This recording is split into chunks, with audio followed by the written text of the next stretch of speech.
আমরা কিন্তু এবার বাড়ি চলে এসেছি। আসার পরে স্নান করে নিলাম, যেহেতু সকালে বেরিয়েছি এই জন্য বাড়ি থেকে স্নান করে আসিনি, এই বাড়ি এসেই স্নান করলাম। করার পরে একটা পাতলা হালকাই শাড়ি পরেছি। আমাদের ওই বাড়িতে সবসময় এই শাড়িটা পরেই পুজো করা হয়, তো সেটাই আমি পরেছি, নতুন শাড়ি পরিনি। এত গরম তো আর নতুন শাড়ি পরতে পারলাম না। তারপরে আমি আলতা পরতে যেই বসেছি, আমার বোনও চলে এসেছে, পা বাড়িয়ে দিল আলতা পরার জন্য। ও আলতা টালতা পরে আসেনি, ওকে তাই আগে আলতাটা পরিয়ে দিলাম। তারপরে আমি আলতা পরতে বসেছি। আমার কিন্তু আলতা পরতে ভীষণ ভালো লাগে, ভীষণ মানে ভীষণই ভালো লাগে। মোটা করে বেশ আলতা পরবো আর আলতার রঙটা একদম লাল লাল হবে, খুবই ভালো লাগে। এই দেখো আমার আলতা পরা কমপ্লিট। আর আমার চারিদিকে কিন্তু প্রচুর লোকজনের সমাগম, দেখবে একবার, তোমাদেরকে দেখাই, দাঁড়াও।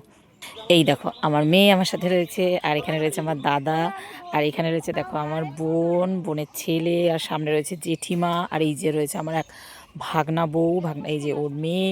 দেখো আমার সঙ্গে আবার ক্যামেরায় আসলো, এসে আবার হ্যালো করছে। খুব ভালোবাসে ক্যামেরায় ফটো তুলতে, ভিডিও করতে, ঢঙি সাজুনি সব।